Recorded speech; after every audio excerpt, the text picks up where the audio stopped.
Hello everyone, welcome to Topper IAS. As part of our daily series, today also we will continue with our discussion of daily current affairs which have been sourced from Hindu as well as taken from PIB. Okay, so let's get started. So the first one is with respect to Vidyanjali. Basically, Vidyanjali is an initiative by Ministry of Education. So why this initiative? It aims to strengthen school through community and private sector involvement in the schools across the country. See, like private sector in the sense Indian diaspora is there. There are volunteers, young professionals, school alumni, in service and retired teachers are there, government officials are there, professionals and many others. So these people already have their knowledge, expertise, experience. So those people can voluntarily come and help in the development of schools. So how they can help in the development of schools? Either by participating in school service or activity, providing knowledge, or helping in the improving school assets, materials, equipments and all this stuff. In two way they can help in strengthening the government schools or government aided schools. So this is a Vidyanjali initiative, and Vidyanjali 2.0 is nothing but a portal which helps in coordinating private contributions for school development. That is nothing but with respect to all these people, diaspora and professionals, all these people will be helping in the development of government schools and government aided schools. Remember the word Vidyanjali, why it is, what is the purpose of initiative. Then we have emergency report on school education. See, based on school children's online and offline learning survey conducted by researchers who worked in coordination with eminent economist Jean Drige. So he is an economist. So based on this survey, they have compiled an emergency report on school education. So what is the report saying is that only 24% of school children are studying online in urban areas, and only 8% of school children are studying online in rural areas. So this is very less number, meaning very few people have access to smartphones, internet connectivity and all this stuff. Then particularly Dalit children, Adivasi children are severely hit. Just mere 5% of children from this community are having online classes. So, and apart from that, another data is at least 37% of children have stopped studying altogether. So this is also serious concern. And not only the COVID pandemic has impacted with respect to learning outcomes and digital divide and all those stuff. Even though it has affected nutrition among the children also, because once the schools have been shut down, midday meal scheme has also been stopped. So that is also affecting nutrition level of children's. So remember, emergency report on school education based on reporters and the researchers who are working with economist Jean Dries. Remember these kind of facts that will help you to write in the mains answers also. The next one is with respect to e-shram portal. See, basically according to the data of labor and employment ministry, on this e-shram portal more than 21 lakh unorganized sectors workers have registered. So this is the portal to register workers from unorganized sector. So remember this name, that is more than enough. But you should also know what exactly is unorganized sector, because often you will be coming in news with respect to unorganized sectors. See, basically, this unorganized sector is defined by National Commission for Enterprises in Unorganized Sector. So, what it says is those kind of enterprises, those kind of unincorporated private enterprises which are owned by individual, household, or any one engaged in the sale or production of goods. Meaning, enterprise is there which is run by individual or households, and these enterprises engaged in production of goods and services. Okay, and the number of workers is less than 10. So the total number of workers is less than 10. So this is the meaning of unorganized sector. So remember, businesses owned by individual or other households having total number of workers less than 10 are involved in production of goods and services. So this is unorganized sector.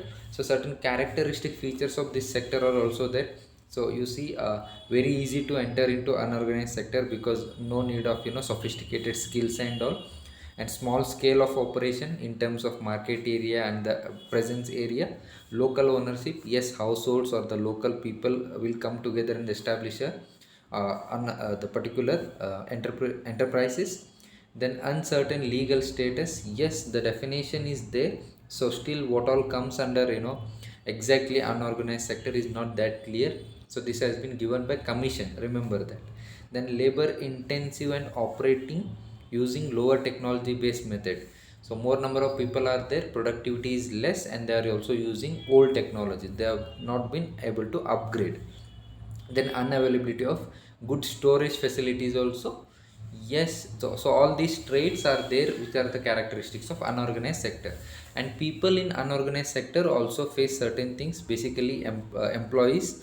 So what are the things they face is low job security and poorer chances of growth, no leave or paid holidays, and lower protection against employers indulging in unfair or illegal practices. So these are also issues that the people in unorganized sector face. So unorganized sector, almost more than 90% of Indian workforce is in unorganized sector. So these are the various issues of unorganized sector you should know also.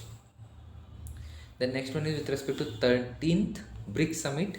See, 13th BRICS Summit will be headed by Prime Minister Narendra Modi. It will be a virtual summit, and the theme of the summit is BRICS at 15, Intra-BRICS Cooperation for Continuity, Consolidation and Consensus. See, India had outlined four priority areas that should be discussed in the summit. One is multilateral system, so how the global system will be running, global governance, multilateral system.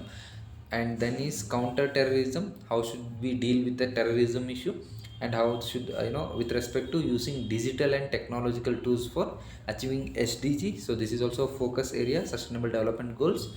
Then enhancing people to people exchanges between these grouping countries. Okay, so these are the priority areas for discussion in the summit, what India is saying. And in addition to these areas, leaders will also exchange views on the impact of COVID-19 pandemic and other current global and regional issues. So if there is any major outcome, we will also be covering in that in our current affairs videos once the summit ends also. Okay, then coming to things, see, basically you remember BRICS is a grouping of these five countries. Basically we have Brazil, Russia, India, China, and South Africa. Okay, so this BRICS is an acronym associating with five major emerging economies. As I said, BRICS: Brazil, Russia, India, China, and South Africa. And these members are known to have significant influence on regional issues. So regional issues, and since 2009, the government of BRICS states have been met annually at formal summits. So right now, in this year also, they are meeting annually for a summit. The next one is with respect to a certain initiative of Union Ministry of Culture, बुजुर्गों की बात देश के साथ. So meaning is this is a one initiative which aims at enhancing the interaction between youth and elder persons who are 95 years and above. So interaction between youth and people with 95 years of age and above. And what is the significance is these people have spent around 18 years in India before independence. So the what was the the kind of situation that you had immediately before independence. So those kind of awareness, knowledge sharing will happen because of बुजुर्गों की बात देश के साथ initiative. So that is the main purpose. The video of the interaction should preferably be kept below 60 seconds and can be uploaded at www.rashtragana.in. So this is not important, just remember the point. The initiative, interaction between youth and 95 plus years of age people prior to independence experience they will be sharing. Then three new heat wave hotspots in India. Recently, a study was conducted which said that there is a increase in deadly Indian heat waves in recent years, and it said that there are three new hotspots of intense heat waves, particularly northwestern, central India, and further south central region of India. The study showed that there is a shift in spatio-temporal trend of heat wave events from eastern region of Gangetic West Bengal and Bihar. So from this Gangetic West Bengal and Bihar to, they are shifting to northwestern, central, and further south central region of India. The study has reported. So question comes, what is exactly heat wave? See, heat wave is a period of abnormally high temperatures, more than normal maximum temperature, that occurs over a region. So what do you call it? How much more from the normal temperature. See, if the normal maximum temperature of a station is less than or equal to 40 degrees Celsius, then an increase of 5 to 6 degrees Celsius from this normal temperature, we call it as heat wave condition. Okay, so normal, above that 5 to 6 degrees Celsius. Then further, an increase of 7 degrees Celsius or more from the normal temperature, we consider it as severe heat wave condition. Remember this, heat wave condition, more than 5 degrees Celsius to 6 degrees Celsius and more than 7 degrees Celsius increase from normal average temperature, then it is severe heat wave condition. And what the report is saying, that the heat wave conditions have increased and there is a shift in heat wave hotspots also. From West Bengal, Bihar to, they are moving to central, northwestern and south central region, that you remember. So that's it for today. You can also download the PDF of this document in the link that is shared below, and do download Topper IAS Institute app so that you get access to a number of these videos which will be helpful in your UPSC preparation also. Thank you. Have a good day.